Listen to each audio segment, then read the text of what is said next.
Hello सना people, आज हम लोग बात करेंगे मेरी एक और फेवरेट फिल्म के बारे में जिसका नाम है, और ये वही फिल्म है जिसके बाद शाहरुख खान और जूही चावला ने ये डिसाइड किया कि इसके बाद कोई भी फिल्म साथ में नहीं करेंगे और अपनी पार्टनरशिप को सिर्फ कोलकाता नाइट राइडर्स तक ही महदूद रखेंगे, और वो भी इस शर्त पे कि जूही चावला के अंकल पीयूष चावला को टीम में रखा जाएगा।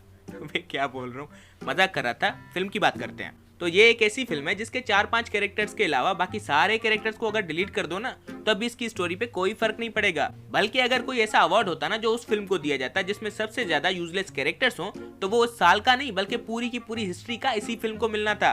मतलब इस फिल्म में कम से कम 1 घंटा ऐसा है जो अगर नहीं भी होता ना तो किसी को घंटा फर्क नहीं पड़ना था। जैसे ये स्कूल के प्रिंसिपल के सीन्स, ये एंथनी के सीन्स और ये शुरू वाले रोमांटिक कपल के सीन्स जो मुझे पक्का पता है कि आप में से कई लोगों को याद भी नहीं होगा कि ये फिल्म में थे भी। और तो और इन लोगों ने शाहरुख खान को ऐसा कैरेक्टर दिया हुआ है जिसके सीन्स अगर आप ना भी देखो तब भी आप क्लेम कर सकते हो कि आपने पूरी मूवी देखी है। मतलब इमेजिन शाहरुख खान इस फिल्म में है लेकिन आप ये नहीं कह सकते कि ये फिल्म शाहरुख खान की है। मतलब उनसे ज्यादा स्कोप तो इस फिल्म में अमिताभ बच्चन के बंगले को दिया गया है, बल्कि इस बच्चे को भी जिसका नाम है बंकू। और इसके बारे में अगर मैं कोई उल्टी सीधी बात कह दूं तो ये मत सोचना कि मासूम बच्चे को रोस्ट कर रहा है, क्योंकि इसकी रिसेंट पिक्चर्स देख लो, मासूम नहीं रहा ये। वैसे भी आप में से हार्डली किसी को ये याद होगा कि इस फिल्म में बंकू का असली नाम जो था वो अमन था। So I don't think you would mind me saying anything against him. Keeping that in mind, let's move on to the story. तो फिल्म की शुरुआत होती है इस भूत बंगले से जिसका नाम है नाथ विला, और वहाँ पे वीकेंड मनाने के लिए आते हैं ये लड़की और उसका बॉयफ्रेंड। तो एक बात बमन, और इस कपल का कंट्रीब्यूशन इस फिल्म में सिर्फ इतना है कि वहाँ पे एक भूत आके इनको डरा के वहाँ से भगा देता है, which was just to introduce the भूत and tell you कि इनके घर का नाम नाथ विला है। And now begins the main story. Let's meet Mr. Aditya जो कि एक इंजीनियर हैं, और सरप्राइजिंग बात यह है कि इस इंजीनियर के पास एक जॉब भी है। मैं कोई गांव से आया हूँ क्या? और सिर्फ जॉब ही नहीं, इसकी कंपनी इसको रहने के लिए नाथ विला दे देती है, और फिर ये अपनी बीवी अंजलि और बेटे बंकू को लेके उस घर में शिफ्ट हो जाता है। वैसे मैंने घर बोल दिया है लेकिन ये घर नहीं है, ये है इतना बड़ा घर। इतना बड़ा घर, इतना बड़ा घर, इतने बड़े खाली घर में। खैर इस घर में शिफ्ट होते ही बंकू इज लाइक,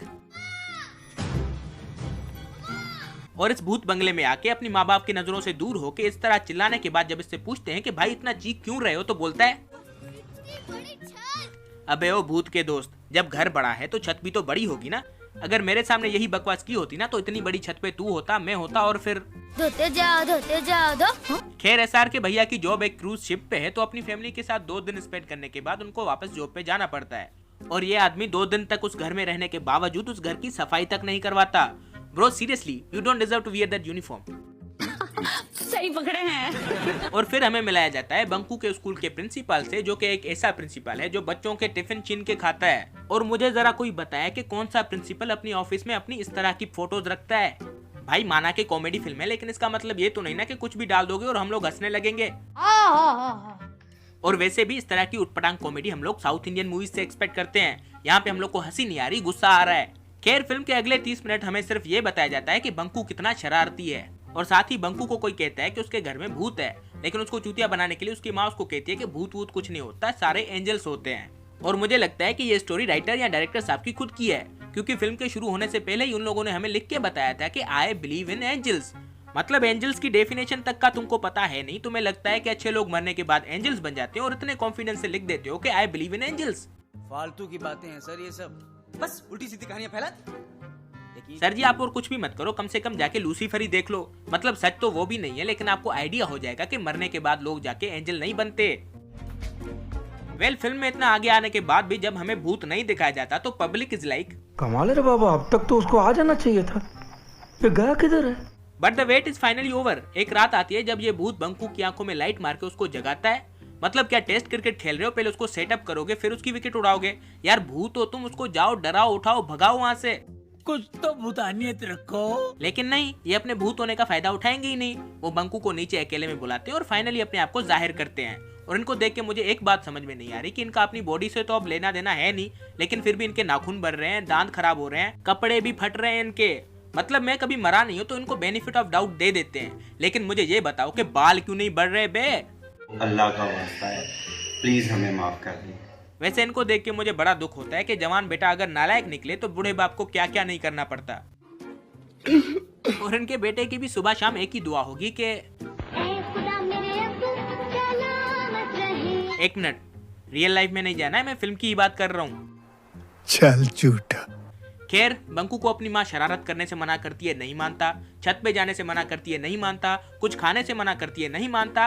लेकिन उसको उसने बोल दिया कि भूत नहीं होते, तो उस बात को ऐसे मान लिया है कि भूत को देखने के बाद भी नहीं डरता। और भूतों में बिलीव ना करने के बावजूद जो उसका नाम रखता है भूतनाथ। मतलब तुम तो एंजल्स में बिलीव करते हो ना, तो उसका नाम एंजल नाथ रखो ना। खैर शुरू में तो ये भूत एंजल जो भी है वो सिर्फ रात को आता है और बंकू और उसकी फैमिली को उस घर से निकालना चाहता है। लेकिन बंकू के साथ एक गाना गाने और उसको सीढ़ियों से गिरा के ऑलमोस्ट अपनी दुनिया में बुलाने के बाद वो उससे दोस्ती कर लेता है। और वो भूत ऐसा इसलिए करता है क्योंकि बंकू अपनी माँ और डॉक्टर को ये नहीं बताता कि उसको सीढ़ियों से गिराने वाला एक भूत था। मतलब यार अगर वो उनको बता भी देता तो वो कौन सा यकीन करने वाले थे, और अगर यकीन कर भी देते तो तुम भूत हो, तुम्हारा क्या बिगाड़ लेते वो। खैर इनका फिर वही चूतियापा शुरू हो जाता है कि तू एंजल है। नहीं तू एंजल है। मैं एंजल हूँ, लेकिन तू सचमुच एंजल। अबे यार एक बार डिसाइड कर लो ना कि कौन एंजल है। मुझसे पूछो तो दोनों ही इंसान हो, बस फर्क इतना है कि एक मरा हुआ है और दूसरा अधमरा है। Well as I told you, ये दोनों अब दोस्त बन चुके हैं। तो ये दोस्तों वाली हरकतें करते हैं, जैसे साथ में खाना खाना, साथ में ब्रश करना। वैसे ये भूत को किसका ब्रश दे दिया इस भूतनी के ने। और एक दूसरे का दूध पीना। नहीं, नथिंग फिशी अबाउट इट, लेकिन दूध पीने का जो ये तरीका है ये बचपन में मुझे बड़ा इंटरेस्टिंग लगता था। लेकिन अभी इसको देख के मुझे लग रहा है कि कितना चूतिया था मैं। लेकिन इस बात की तसल्ली भी है कि मैं अब चूतिया नहीं रहा हूँ, क्योंकि इस सीन को लिखने और बनाने वाले एडल्ट्स हैं, लेकिन उनको फिर भी ये सीन इतना सेंसिबल लगा है कि फिल्म में डाल दिया है।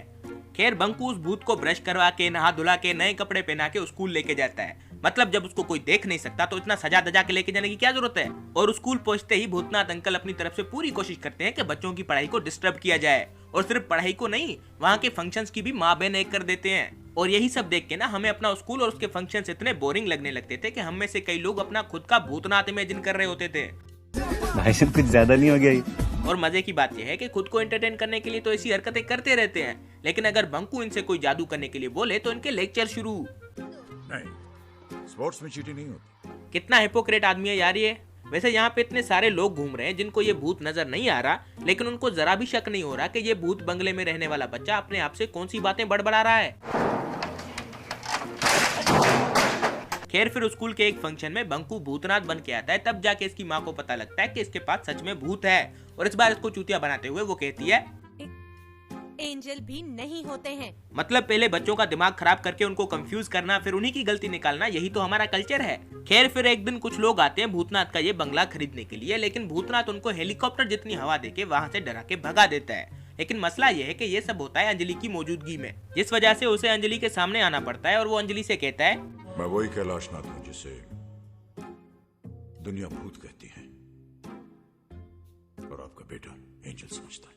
कितना झूठा आदमी है यार ये। मतलब बंकू ने इसका नाम भूतनाथ रखा हुआ है, ये तो आप लोग जानते ही हैं, लेकिन मीनवाइल दुनिया इसके बारे में क्या कहती है ये मैं आपको दिखा देता हूँ। ये तो कैलाशनाथ अंकल जैसे कपड़े पहन के आया है। क्या जरूरत है झूठी कहानी सुनाने की। एनीवेज अब हमें इनका एक फ्लैशबैक देखना पड़ेगा। जब ये जिंदा थे, इनकी एक वाइफ थी और इनका एक बेटा था जिसका नाम था विजय, और उसकी लाइफ को पूरी तरह से कंट्रोल करने का ठेका ले रखा था इन भाई साहब ने। मतलब पहले तो जब उसका दिल भी नहीं कर रहा होता तब उसको फॉरेन भेजते हैं ये कहते हुए, पहला कदम उठाने जा रहा है, इस तरह टोकते नहीं है। और जब वो अपनी जॉब और फैमिली के साथ वहाँ पे सेटल हो जाते हैं तो ये रट लगा के बैठ जाते हैं कि वापस आओ। और इनकी वाइफ, जरा उनका सुन लो कि वो क्या करती रहती थी। यहाँ बैठकर दिन रात उसका इंतजार करती थी। क्यों? मतलब वो फॉरेन गया है, कोई दही लेने नहीं गया है कि वापस आएगा तो आप रायता बना के दोगी उसको। वो फॉरेन में रहता है, जब आएगा तो पहले आपको कॉल करके बताएगा वहाँ पे बैठ के इंतजार करने से क्या होगा। लेकिन नहीं, इसी तरह ओवर थिंकिंग कर करके ये बुढ़िया मर जाती है। और उसके मरने के बाद जब इनका बेटा अपनी फैमिली के साथ वहाँ पे आता है और कुछ दिन बाद अपने इस घर को बेच के अपने बाप को अपने साथ लेके जाने की बात करता है तो ये उससे लड़ पड़ते हैं। मतलब सर क्यों? क्या साबित करना चाहते हो? हर फिल्म में अपने जवान बेटे के साथ लड़ के। ओके मैं समझ गया हूँ। तो हम लोग आगे बढ़ते हैं। इनका बेटा इस बात पे नाराज होकर अपनी फैमिली को लेके वहाँ से जाना चाहता है, जिसके पीछे भागते हुए ये आदमी सीढ़ियों से गिर जाता है। और ये कोई इतना भोला आदमी है कि ये मर जाता है, लेकिन इसको पता नहीं लगता कि ये मर गया है। No, fuck, shit!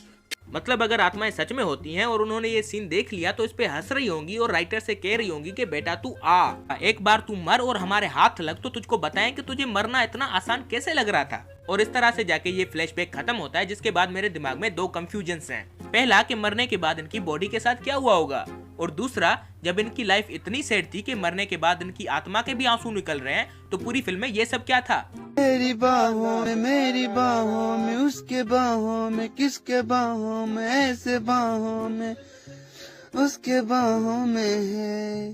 भाई अब मुझे तो इस सब में कोई दुख नजर नहीं आ रहा था, लेकिन खैर आगे बढ़ते हैं। तो अब एसआर के भैया अभी वापस आ गए हैं और अपनी वाइफ के साथ जाके भूतनाथ के एक पुराने दोस्त से मिलते हैं। और वो कोई ऐसा आदमी है कि अपने मरे हुए दोस्त की भटकती हुई आत्मा के बारे में सुन के भी जरा भी एक्साइट नहीं होता। मतलब ये सब क्या तुम्हारे लिए नॉर्मल है? और उल्टा ये आदमी उनको बताता है कि उसको यहाँ से भेजने के लिए इनको एक श्राद्ध करना पड़ेगा। और श्राद्ध की बात जब भूतनाथ के बेटे को बताई जाती है तब वो कहता है, पिताजी हमेशा मुझसे डिससैटिस्फाइड रहे।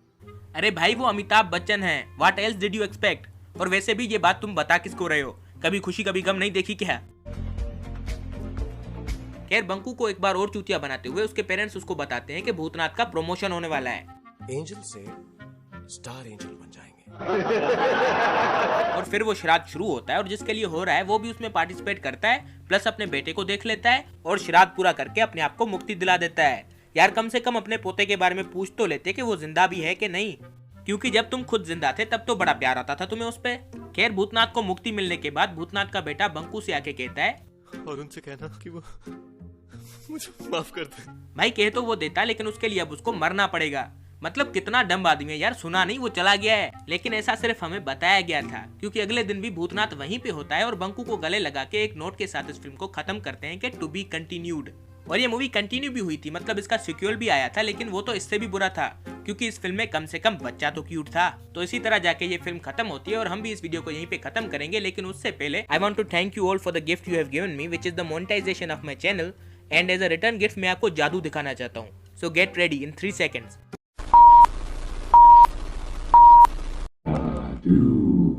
हाँ यही है, कौन सा जादू एक्सपेक्ट कर रहे थे? मैं कोई जादूगर थोड़ी हूँ। Thank you so much for watching. Please like the video, comment on it, share it और हमारे चैनल को जरूर सब्सक्राइब कीजिएगा। संडे को मस्त नहा धो के आ, और आना मैं तुम्हें घर पे आके दे के जाऊंगा।